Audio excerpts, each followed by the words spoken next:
Algo poderoso ocurre cuando el Señor es realmente el Señor de nuestras vidas. El Señor no es el Señor de nuestras vidas hasta que no es el Señor de nuestra billetera, de nuestra cuenta bancaria. ¿Usted escuchó eso? El Señor no es todavía el Señor de nuestras vidas hasta que Él no es el Señor de nuestra billetera, de nuestra cuenta bancaria. Y si hay alguien que ya está juzgando, y entiendo que este sermón va a ser transmitido en los medios y puede llegar a todo el mundo. Digo esto por necesidad, no para darme en el pecho ni nada por el estilo. Hasta ahora no he recibido ni un centavo de la iglesia. Yo no estoy tratando jamás de sacarle el dinero del bolsillo, pero reitero lo que la palabra de Dios enseña. Si Dios no es Dios de tu billete, de tu cuenta bancaria, entonces Él todavía no es tu Dios, no es tu Señor. No podemos aceptar al Señor a medias. O lo aceptamos como lo que Él es, o no lo aceptamos. Ahora quiero decirle algo, yo sé que eso le dolió. Lo próximo no le va a doler. Cuando Él es el Dios de nuestras finanzas, Él cuida de nosotros. Si Él es Señor de nuestra billetera, Él se encarga de nosotros. Él es mi proveedor, como dice el Salmo 23, Jehová es mi pastor, nada me faltará, pero Él es mi pastor, yo voy donde Él me diga. Les invito a que busquen allí el Salmo 127. Y estaremos leyendo el capítulo completo, los 5 versículos que tiene este Salmo. Dice el versículo 1, si Jehová no edificare la casa, en vano trabajan los que la edifican. Si Jehová no guarda la ciudad, en vano vela la guardia. Por demás es que os levantéis de madrugada y vayáis tarde a reposar, y que comáis pan de dolores, pues que a su amado dará Dios el sueño. He aquí, herencia de Jehová son los hijos, cosa de estima el fruto del vientre. Como saetas en mano del valiente, así son los hijos habidos en la juventud. Bienaventurado el hombre que llenó su aljaba de ellos, no será avergonzado cuando hablare con los enemigos en la puerta. Ayúdeme a orar. Amante Rey, te damos muchas gracias por el gran privilegio de ser hijos tuyos, por el gran privilegio de poder adorarte, entrar en tu presencia, Señor, disfrutar de tu presencia. Nos humilla, Señor, el hecho de que tú, el Dios Todopoderoso, nos has aceptado a nosotros tan insignificantes como hijos. Y nos valoras tanto que a ti, Señor, te interesa tener una relación personal con nosotros. Gracias. Ahora, Padre, vamos a estudiar tu palabra y queremos rogarte que tú abras nuestro entendimiento. Padre, que los principios de manejo de finanzas que están en tu palabra puedan ser absorbidos por nuestros corazones, no solamente por nuestras mentes, sino también por nuestros corazones, de modo que lleguen a ser experiencia en nuestro diario vivir. Y que así, Señor, podamos verdaderamente disfrutar las finanzas del reino, podamos vivir como hijos tuyos, como hijos del Rey, sí en este mundo, pero como hijos tuyos, Señor. Quiero rogarte que tú abras el corazón de cada uno de nosotros, quites todo obstáculo y que nos hables en esta tarde, Señor. En el dulce nombre de tu Hijo amado Jesús. Muchas gracias, papá. Amén y amén. Puede sentarse, gracias. Cuando usted quiere recibir consejo en cuanto a dinero, en cuanto a finanzas, por seguro usted está buscando un buen consejero de finanzas. Primero y esencialmente usted está buscando una persona que tenga éxito en cuanto al manejo de las finanzas. Sería inútil, sería necio preguntarle de finanzas a alguien que está en bancarrota o a alguien que no ha sabido manejar su finanza, aunque de la bancarrota y del mal manejo de las finanzas también podemos recibir consejo. Pero si usted quiere practicar y llegar a tener éxito en sus finanzas, hay muchas fuentes a las cuales usted puede ir. Hay muchas fuentes del mundo que no necesariamente son malas, muchas enseñan principios incluso bíblicos, aunque no son cristianos, enseñan principios bíblicos. Pero por supuesto no vamos a ir ahí, porque nuestra fuente siempre es el Señor. ¿Cuántos dicen amén? Nuestra fuente siempre es la palabra de Dios, de modo que hoy vamos a ir a la palabra de Dios, y en la palabra de Dios vamos a aprender de un hombre que fue muy rico. Fue el Donald Trump de los tiempos pasados, aunque con un corazón totalmente diferente. No quisiera ofender a nuestro hermano Salomón, el rey Salomón, con compararlo con tal persona como Donald Trump, pero me estoy refiriendo en el sentido financiero, por supuesto. Ustedes saben que Donald Trump es alguien que ha sabido usar, tenemos que darle ese crédito, sí. El hombre sabe manejar el dinero, eso es lo único que sabe, ¿verdad? Pero no quiero meterme en política. Quiero que aprendamos de Salomón. Salomón es alguien único en cuanto a nuestro consejero en esta tarde. Es alguien único porque la sabiduría de Salomón, la palabra nos enseña claramente que fue dada por Dios. Incluso no fue dada por la experiencia, no fue dada por ningún otro recurso. Dios le dio la sabiduría y la palabra nos dice que él fue el hombre más sabio de la tierra en su tiempo. El hombre más sabio de la tierra en su tiempo fue Salomón. ¿Cree usted que podemos oír consejo de él? Por supuesto que sí. Ahora lo curioso, porque es curioso honestamente, de lo que vamos a hablar hoy, es que hoy vamos a estar aprendiendo de Salomón y de finanzas, un tema tan serio como son las finanzas, y vamos a estar oyéndolo de una canción. Yo no conozco muchas canciones que hablan de finanzas, ¿saben? Muchas hablan de romance, muchas hablan de otras cosas. Por supuesto, la alabanza para el Señor habla, pero no muchas hablan de finanzas. Por cierto, ahora mismo yo no recuerdo ninguna canción que hable de finanzas. Bueno, hoy vamos a ver y vamos a aprender de una canción. Los salmos, aunque sí en momentos fueron oraciones, generalmente hablando son canciones, son cánticos que por supuesto se elevaban al Señor. Muchos de ellos en el templo. En el caso de hoy es un cántico que no se practicaba o no se elevaba mucho en el templo, sino que los peregrinos lo cantaban de camino al templo. Y este cántico se nos dice que va dirigido también a Salomón. Salomón escribe esto y podemos abrir nuestro corazón para escuchar del hombre más sabio que habitó sobre la tierra, más que cualquier otro hombre, dice Primera de Reyes capítulo 4.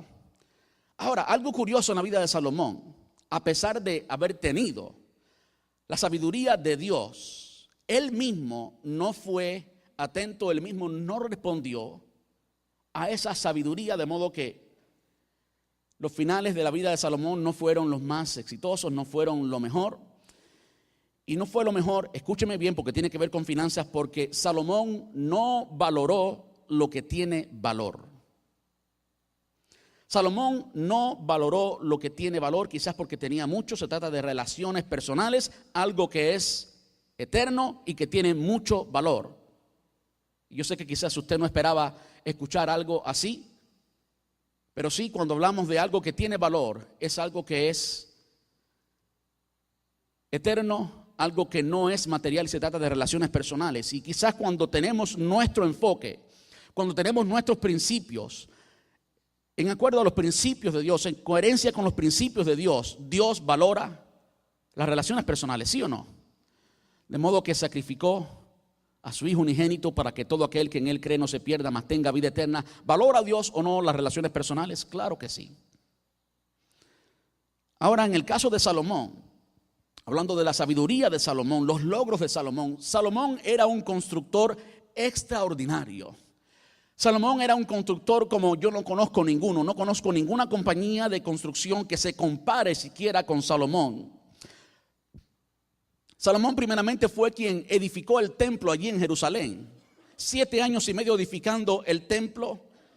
Después se tomó, creo que 13 años, si no me equivoco, edificando su casa, y eso nos demuestra una vez más los principios, los valores que tenía Salomón. No era parecido a su padre David. David era un hombre que amaba por encima de todas las cosas a Dios. Salomón lamentablemente no fue así, a pesar de la sabiduría que el mismo Dios le dio.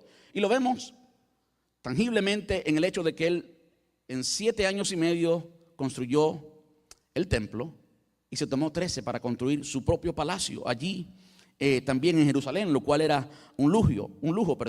Además de eso, Salomón construyó un palacio en Líbano, simplemente para pasar el verano, un palacio completo para él, como lo hiciera cualquier persona que es rico, para simplemente pasar el verano allí. Pero no solamente eso, sino que Salomón también edificó un palacio para una de sus esposas, una de sus 700 esposas. Pobrecito, hay que orar por ese hombre. Se volvió loco Salomón. Pero anyway, dejémoslo ahí. Una de las hijas de Faraón, él le construyó un palacio completo solo para ella. Y no solamente Salomón construyó esto, sino que también construyó, escuche bien, ciudades completas. ¿Cree usted que Salomón sabía manejar el dinero? ¿Cree usted que alguien podía enseñarnos más de éxito de finanzas que Salomón? Escuche lo que dice 2 Corintios capítulo 8, versículos del 1 al 6. 2 Corintios, 2 de Crónicas. Si usted encuentra a Salomón escribiendo 2 Corintios, tiene que salir corriendo. Segundo libro de Crónicas, capítulo 8, versículo 1 dice: después de 20 años, durante los cuales Salomón había edificado la casa de Jehová y su propia casa, y tomó 20 años edificando en total, reedificó Salomón las ciudades que Hirán le había dado y estableció en ellas a los hijos de Israel.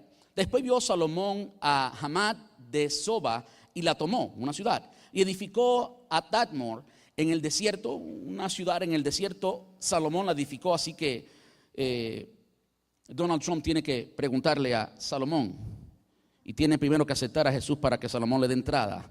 Y todas las ciudades de aprovisionamiento que edificó en Hamat. Asimismo reedificó a Bet-Horon en la de arriba y Bet-Horon la de abajo, ciudades fortificadas con muros, puertas y barras. Y a Balat, a todas las ciudades de provisiones que Salomón tenía, también todas las ciudades de los carros y de la gente de a caballo, y todo lo que Salomón quiso edificar en Jerusalén, en el Líbano y en toda la tierra de su dominio. ¿Sabía manejar el hombre la economía y bienes materiales, sí o no? Construía ciudades completas, de modo que podemos escuchar de Salomón, tenía éxito.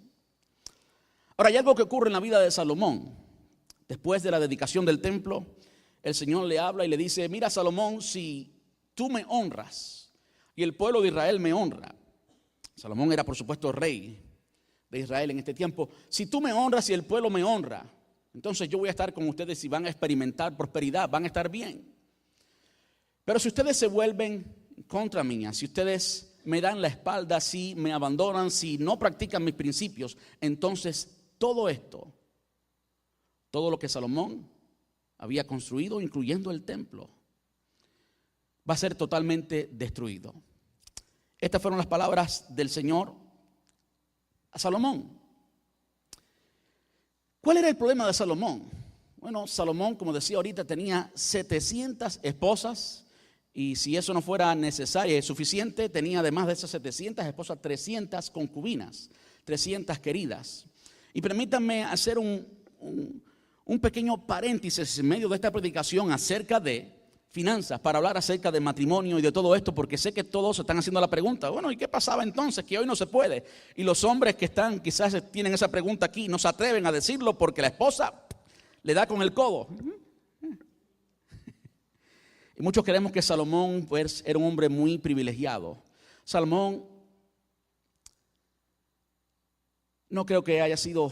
Sí, tenía la sabiduría del Señor, pero precisamente esa sabiduría del Señor, ¿quién la echó a perder? Y vamos a verlo ahorita literalmente, que la palabra lo dice, no yo. Quien lo echó a perder fueron precisamente las mujeres. No era bueno. La palabra de Dios no nos dice literalmente, escúcheme bien, no podemos decir que Dios dice lo que no dice. Usted no puede, como resultado de una asunción personal, decir que la Biblia dice o que Dios dice algo que no dice. Usted puede asumir lo que usted quiera asumir, pero esa es su opinión y no necesariamente la opinión de Dios. Y la Biblia en ningún lugar registra que Dios está de acuerdo con la poligamia, que Dios está de acuerdo con que un hombre tenga varias esposas. De hecho, cada vez que esto ocurre en la palabra, en la vida de Salomón y en la vida de todos los otros hombres, aun hombres de Dios, nunca funcionó para bien. Siempre causó un problema.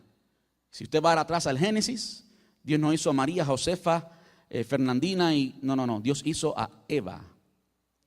Y si seguimos ese principio, entonces va a funcionar. La razón que entendemos, y esta es la opinión que tenemos nosotros, no necesariamente lo que es, porque la Biblia no lo dice así. La razón por la que habían hombres que tenían más de una mujer y Dios guardó silencio en cuanto a eso es que había muy pocas opciones para las mujeres.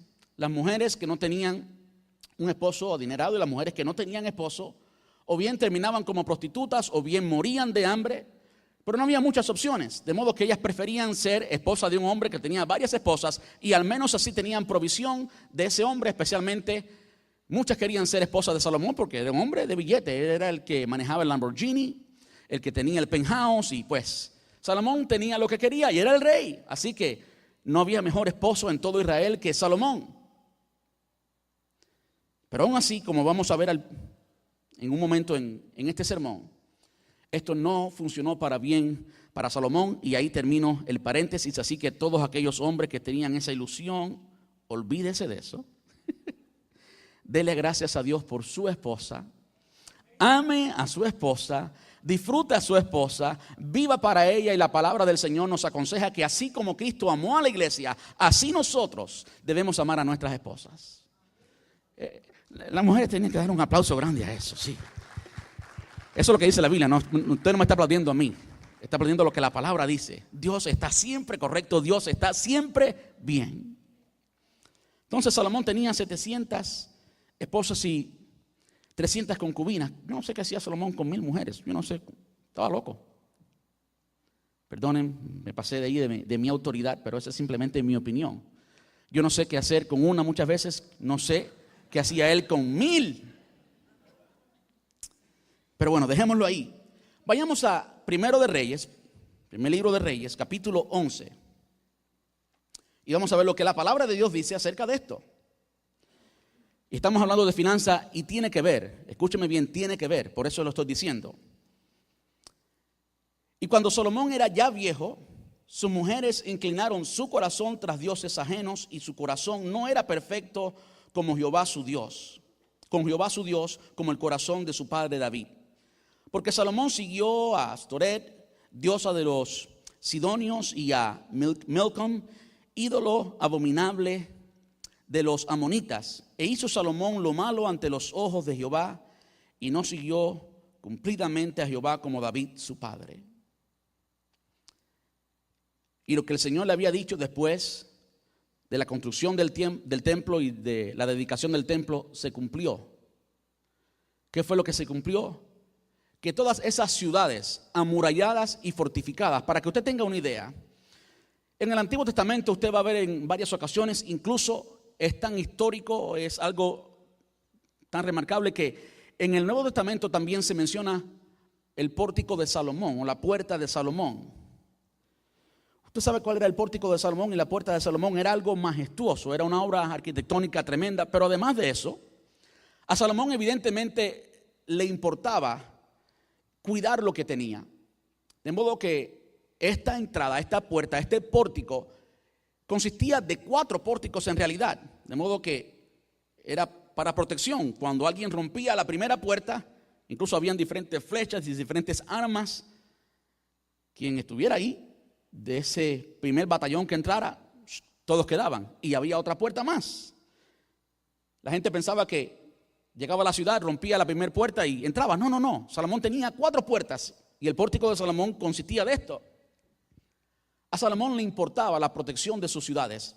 Eso lo que significa todo esto para nosotros hoy. La palabra enseña que nada de eso quedó. Todo fue destruido. Cuando Salomón nos dice en el Salmo 27, si Jehová no edificare la casa, en vano trabajan los que la edifican. Si Jehová no guarda la ciudad, en vano vela la guardia. Salomón estaba hablando de su experiencia. Salomón estaba hablando de algo que él entendió y que a nosotros se nos es dado sin pasar por todo ese sufrimiento que él pasó. Hoy es historia para que tú y yo lo aprendamos y lo entendamos y que pongamos en práctica los principios que esto nos enseña. Todo lo que Salomón había construido, con toda su majestad, quedó totalmente destruido. Este salmo, el Salmo 127, podemos dividirlo en dos partes diferentes. La primera parte nos habla acerca de algo que es vano. ¿Qué es vano? Él mismo lo dice: en vano trabajan los que la edifican, en vano vela la guardia. Y vano significa vacío, sin contenido, sin solidez, sin valor. De modo que aquí hay un contraste. Yo creo que es muy importante que nosotros hoy en Estados Unidos de América, nosotros que venimos a esta nación con el sueño americano de tener una casa grande y un carro bueno y todas las comodidades que ofrece Estados Unidos, tengamos que ir a la Biblia, a la palabra de Dios, a una escritura, una canción de Salomón, para aprender de esa canción de Salomón que todo este mundo es pasajero. Para aprender de Salomón lo que el Señor Jesús dijo después, que la vida del hombre no consiste en los bienes que posee. Y quizás esa es la lección más importante, que tú y yo podamos aprender acerca de finanzas.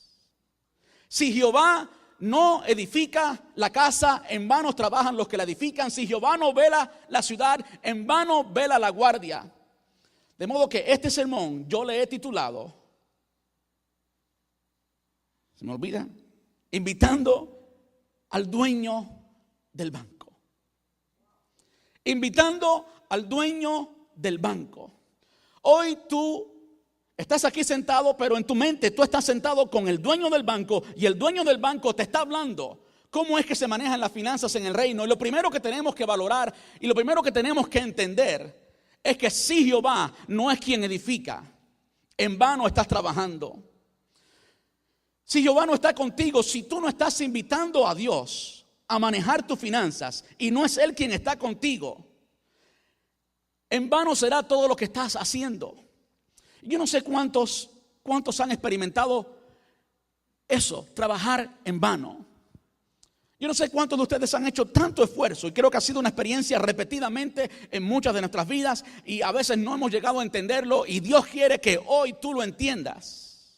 ¿Cuántas veces tú has trabajado, te has esforzado, has entregado tu salud, has sacrificado a tu familia, has sacrificado a tus hijos, has sacrificado todas las cosas que tienen valor eterno por simplemente alcanzar algo material y pasajero? Y cuando pasa el tiempo, ni siquiera eso tienes. Si Jehová no edifica la casa, en vano trabajan los que la edifican. ¿Saben? Cuando yo estaba meditando acerca de, muchas veces he hablado de este pasaje del Salmo 127 y de esto, hablando por supuesto de la necesidad de que Dios esté con nosotros y de que Dios sea quien dirija nuestras vidas. Pero para serles muy honesto, no fue hasta entonces, preparándome para este sermón, que no podía sacar de mi mente este pasaje. Hay muchos otros pasajes en la Biblia para hablar de finanzas y para abrir la serie acerca de finanzas. Hay muchos. Este no podía sacarlo de mi mente. Entiendo que el Espíritu Santo me ha llevado a hablar de este pasaje. Y para mi sorpresa, cuando voy al pasaje, honestamente no me acuerdo, quizás lo había leído muchas veces así, pero no me acordaba. Cuando por la insistencia del Espíritu Santo voy a este pasaje y lo leo en la Reina Valera, arriba dice un subtítulo: la prosperidad viene de Jehová. Digo, wow, no tengo que buscar ningún otro pasaje, este es el pasaje para hoy.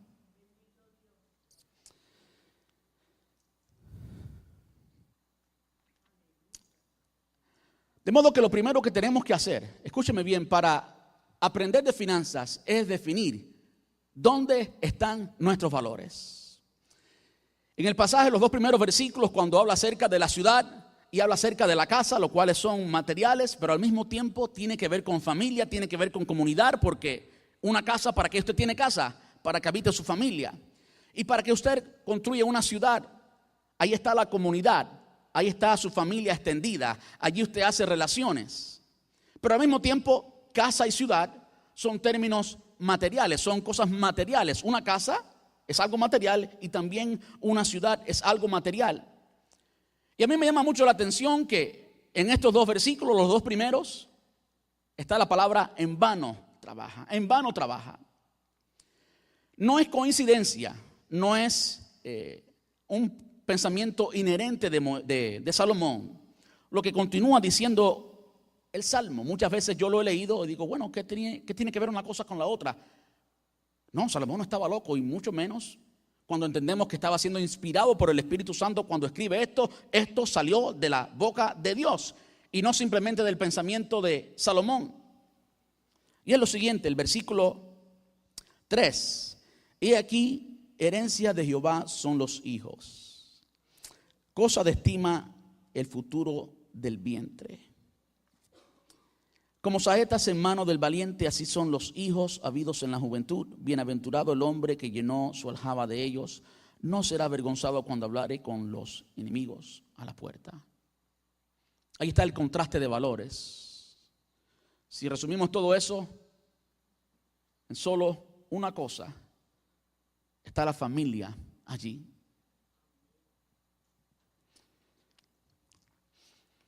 Yo me pregunto, ¿cómo se sentirá el Señor?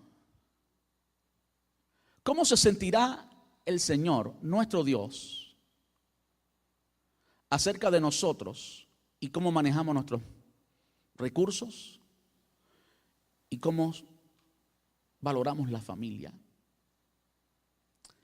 La cultura latina se conoce por valorar la familia, y qué bueno, eso es bueno. Pero usted conoce innumerables historias, y quizás usted sea parte de esta historia, de cómo muchos de nosotros llegamos aquí y por un miserable sueldo sacrificamos a nuestra familia. Y no hay tiempo para familia, solamente hay tiempo para trabajar, y adiós familia. Hoy el Señor te está diciendo, eso tiene que cambiar. Porque saben, eso no produce nada sólido, nada que verdaderamente te ofrezca felicidad y te ofrezca bienestar. Eso produce destrucción, porque no es un principio de Dios. Es un engaño del mismo infierno, es un engaño de Satanás. Yo te invito, la palabra del Señor nos está invitando hoy, que si prestamos atención a lo que la palabra nos dice acerca del manejo de las finanzas y ponemos nuestros valores donde deben estar, Dios se va a encargar de nuestras necesidades. Me encanta algo que leía mucho en Cuba, y lo leíamos mucho en Cuba. Todos los cubanos leen mucho esto, los que son cristianos, por la necesidad que ha habido siempre en Cuba, al menos desde que yo, desde hace muchos años, no desde que yo nada más, antes que yo había mucha necesidad también. Y se trata de cuando Jesús dijo, no os preocupéis porque habéis de comer, que habéis de beber, que habéis de vestir. ¿No es la vida más que el alimento y el cuerpo más que el vestido? ¿Qué hijo de vosotros si su padre le pide pan, le da una piedra y si en lugar de pescado una serpiente? Y si vosotros siendo padres malos, saber dar buenas dádivas a vuestros hijos, ¿cuánto más vuestro Padre Celestial dará buenas dádivas a aquellos que le pidan? Pedid y se os dará. Buscad y hallaréis. Llamad y se os abrirá, porque todo el que pide recibe, y el que busca halla, y el que llama se le abre. ¿No has mirado las aves del cielo que no trabajan y Dios las alimenta? Y por el vestido, ¿por qué os afanáis? Considerad los lirios del campo, cómo crecen y lo preciosos que son. Y dice el Señor, y les digo que ni aun Salomón, de quien estamos hablando, con toda su gloria, se vistió así como uno de ellos. ¿No valéis vosotros mucho más que estos, hijos de poca fe?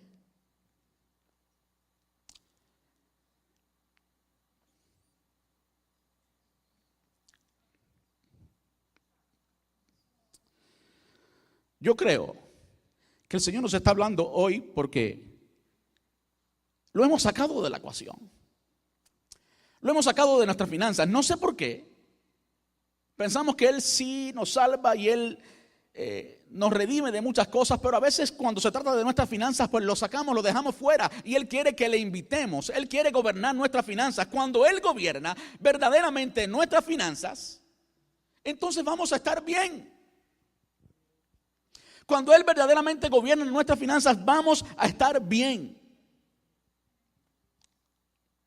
Lo que quiero decir con eso es lo siguiente: cuando nosotros ponemos principios bíblicos en práctica para ganar el dinero, cuando nosotros honramos a Dios a la hora de ganar el dinero, eso va a obrar para bien. Yo soy cubano, como ustedes saben, y no digo esto muchas veces, pero hoy lo estoy diciendo, y lo estoy diciendo con vergüenza.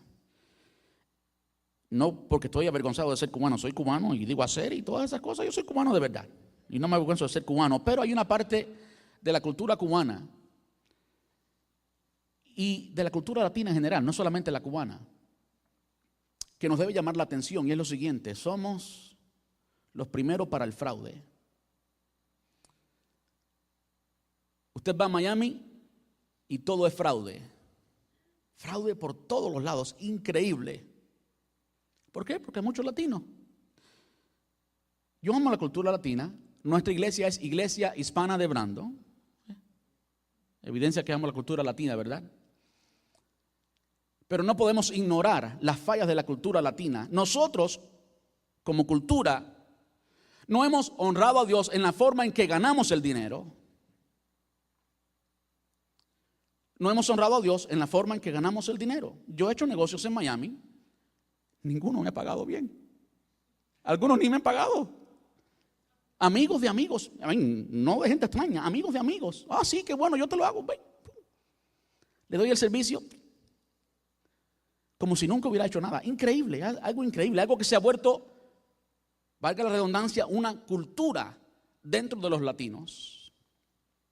Hacer las cosas así a media, hacer las cosas como las hacíamos quizás en nuestro país, donde no había un reglamento, donde las cosas no estaban bien establecidas, donde la ley no importaba mucho, hacer las cosas a machete. Si tú y yo invitamos a Dios a la hora de ganar el dinero y honramos a Dios a la hora de ganar el dinero, lo hacemos con honestidad, lo hacemos bien, y de eso vamos a predicar en el próximo domingo, entonces estamos invitando a Dios a que entre por la puerta y que nos enseñe cómo ganar nuestro dinero. Y si después invitamos al Señor a la hora de administrar nuestro dinero, entonces le estamos dando la bienvenida al Señor a la casa. Quédate aquí, Señor, tú eres quien gobierna mi casa. A veces queremos que el Señor gobierne nuestra casa, pero que no gobierne el dinero en la casa. Y saben, cuando tú y yo ponemos principios bíblicos de administración en práctica, nuestra casa va a estar bien. Eso es invitar al Señor a administrar nuestra casa. Muchos de nosotros cristianos, quien administra nuestra casa financieramente no es Dios. Hay muchos matrimonios cristianos en que las cuentas están divididas. Tú pagas el agua y la luz y yo pago lo otro, y yo pago lo otro, y yo pago lo otro. Y hay unos ciertos principios que no están de acuerdo con la palabra de Dios. Yo pago esto y después gasto todo lo que me queda. No está de acuerdo con la palabra de Dios. No puedes experimentar prosperidad de ninguna manera si vives con esos principios. Y vamos eventualmente a hablar de eso, por eso no quiero hablar mucho ahora. Tenemos que invitar a Dios a la hora de ganar nuestro dinero. Tenemos que invitar a Dios a la hora de administrar nuestro dinero. Y hay otra cosa que nosotros a veces ni hacemos. Y pensamos que Dios no está interesado en esto. Y es que tenemos que invitar a Dios a la hora de multiplicar nuestro dinero. Lo que pasa es que a muchos de nosotros, consecuentemente, si no invitamos a Dios a la hora de producir o ganar el dinero, y no lo invitamos a la hora de administrar el dinero, por supuesto no hay buena administración, no hay buena entrada, no hay nada que multiplicar. A veces ni siquiera hemos pensado en esa etapa, ni siquiera nos cabe en la mente el hecho de que Dios puede multiplicar nuestro dinero, y hay principios bíblicos que muchos los han descubierto a la hora de multiplicar el dinero. Pero muchos de nosotros ni siquiera hemos llegado allí. porque los dos primeros pasos lo hemos dado mal. Y por último, disfrutar el dinero. Vamos a ver, estos son los títulos, o al menos el tema, no el título, pero quizás el tema de los próximos sermones. Invitando al dueño del banco. Quiero que vaya conmigo a Salmo capítulo 24. Salmo capítulo 24.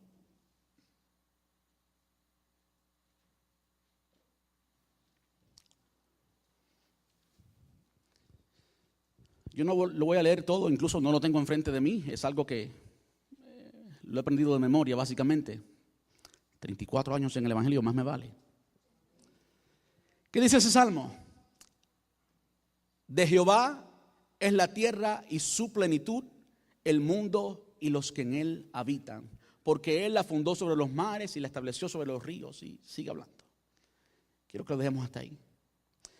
Ese pasaje declara que de Jehová es la tierra y su plenitud, el mundo y los que en él habitan. Tú y yo somos todos de él. El error comienza cuando tú y yo pensamos que somos dueños, que de verdad es nuestro. Hay un proverbio que dice que al dinero le sale alas, y creo que todos somos testigos de eso. El dinero literalmente le sale alas. Se va así. Usted puede pensar que está en un momento estable en su economía y sin que usted haga algo necesariamente malo, puede ser que de repente no tenga nada porque el dinero le sale alas. Cuando usted y yo alineamos nuestro pensamiento en cuanto al dinero con el pensamiento bíblico y nosotros declaramos y creemos y vivimos por este principio de Jehová es la tierra y su plenitud, el mundo y los que en él habitan, mi dinero es de Jehová, mi dinero es de él, yo soy solamente administrador. Y vamos a verlo especialmente en el tercer sermón cuando habla de administrar el dinero. La palabra nos pone a nosotros como los administradores y no los dueños. Eso cambiaría totalmente cómo nosotros manejamos el dinero si tú sabes que el dinero es de Dios. Escúchame bien, no el 10%, no el 10%, como se nos ha enseñado, todo. Y yo le pedí que trajeran la ofrenda antes, porque yo sé que esto se ha usado mucho por ahí para manipular a la gente. Todo tu dinero es de Dios, quítate los zapatos y tráelo también. Increíble.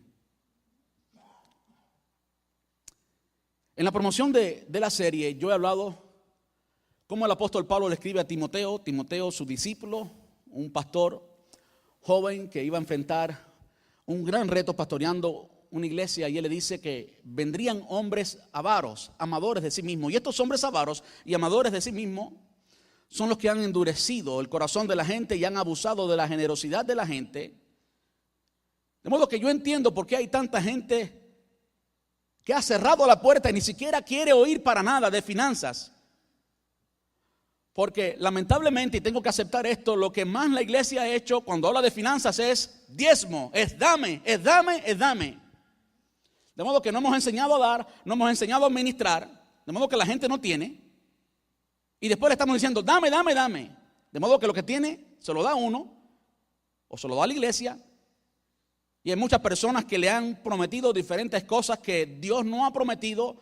De modo que tenemos a un latino que no tiene dinero porque no sabe cómo hacerlo, no sabe cómo administrarlo.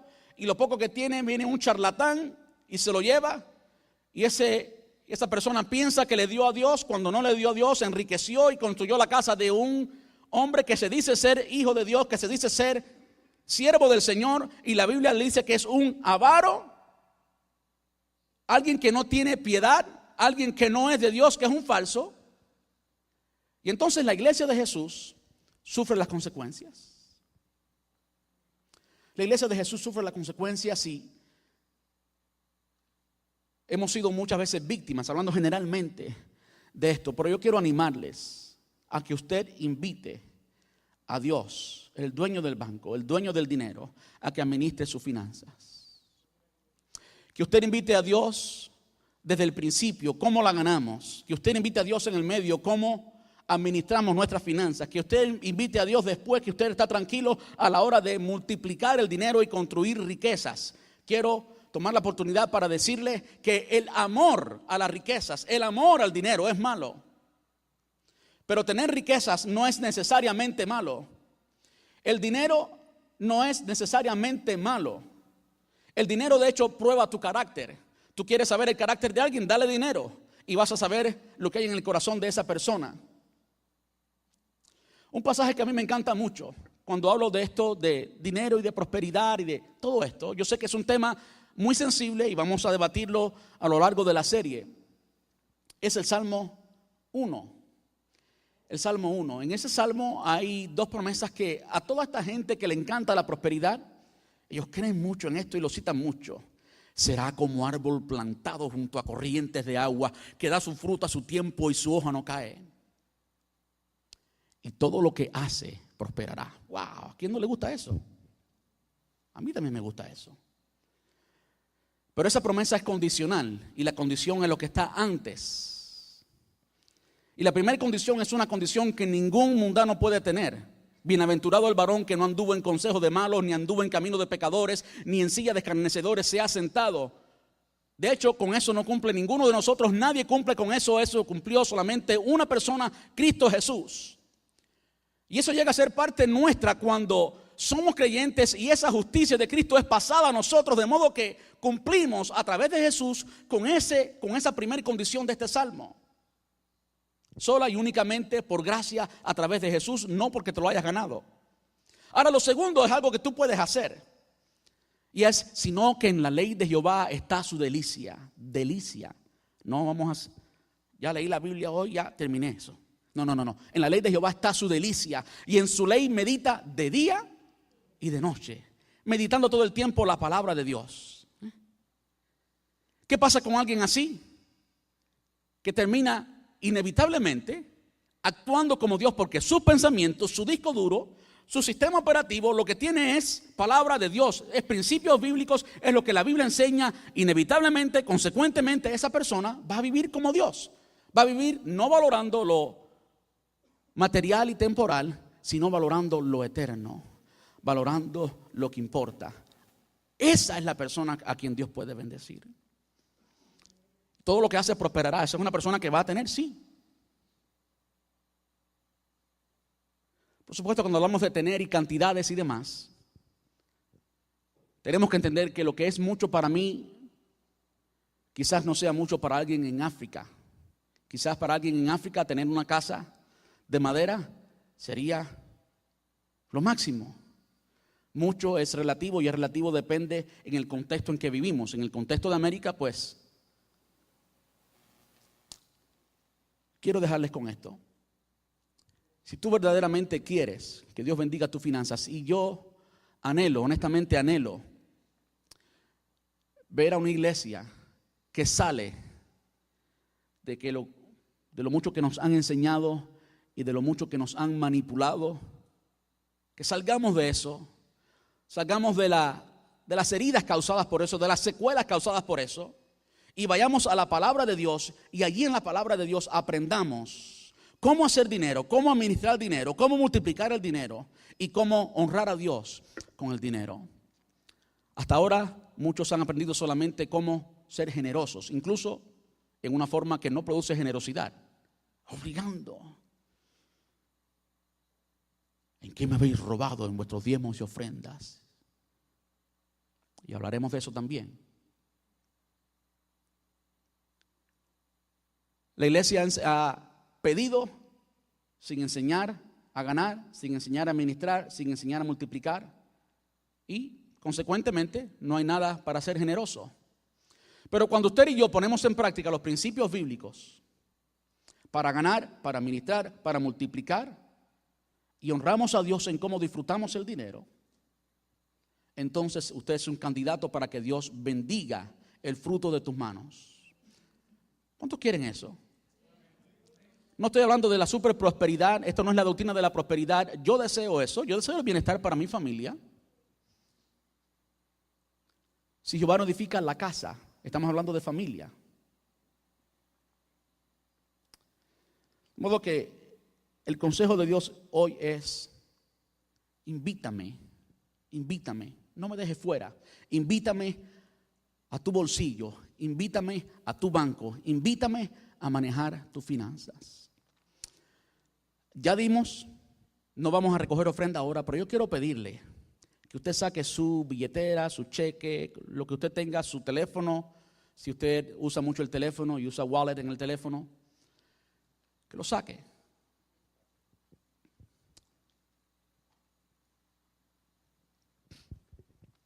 No va a pasar nada extraño, así que no se preocupe.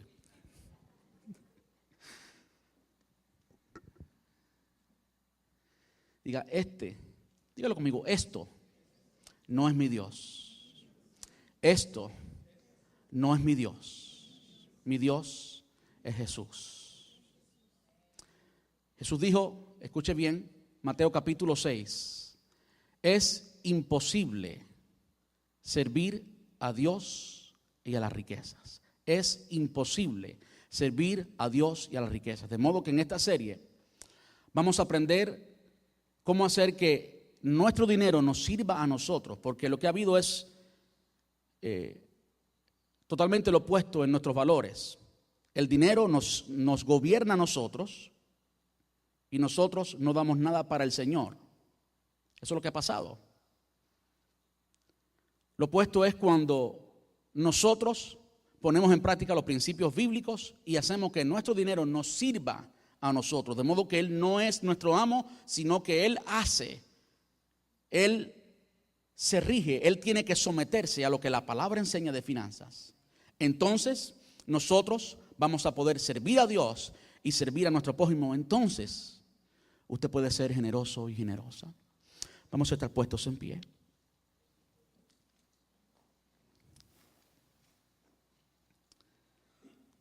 Vamos ya a orar y darle gracias a Dios por la ofrenda, a dar algunos anuncios. Pero yo quiero invitarle a que usted no salga de aquí a un sermón más. No. A Dios le interesa esto. Hay muchos que dicen, y yo no lo he dicho porque honestamente no he tenido el tiempo de hacer la matemática, pero hay muchos que dicen, y muchas personas de respeto, muchas personas a quienes yo respeto y amo, lo creo, pero como no lo he estudiado, no voy a decir es así. Hay muchos que dicen que Jesús enseñó más de dinero que del reino y del infierno juntos. Yo no he hecho la matemática, yo creo en lo que estas personas dicen, pero sí es cierto que Él enseñó mucho de finanzas. ¿Por qué? Porque donde está tu tesoro, allí estará tu corazón. Amante Rey, te damos gracias en esta tarde, Señor. Gracias por tu palabra. Señor, nosotros te invitamos en esta tarde a que tú gobiernes nuestra vida, Señor. Señor, yo te acepto como Señor de mis entradas, que tú gobiernes mis transacciones, mis negocios. ¿Cómo hago? ¿Cómo me gano el dinero? Gobierna, Señor. Perdona a aquellos que no hemos hecho en ocasiones lo que a ti te honra, no te hemos dado la entrada. Perdona a los que no te hemos honrado tampoco en la administración, mucho menos en la multiplicación, y consecuentemente te hemos atado las manos para tú bendecirnos. Yo te ruego, Señor, que tengas misericordia con nosotros, que nos hables, que nos continúes hablando y que podamos aprender de tu palabra. Ahora, hoy comenzamos con esto, Señor. Te invitamos, te necesitamos. Si en un momento te sacamos de nuestra finanza y de nuestro banco, hoy entendemos que tú eres el dueño y que tú tienes buenos intentos para nosotros, que tú tienes buenos deseos para nosotros. Te invitamos, Señor, a que seas el Señor, sí, también de nuestras finanzas. En el nombre precioso de Jesús, muchas gracias. Muchas gracias, Señor. Amén y amén.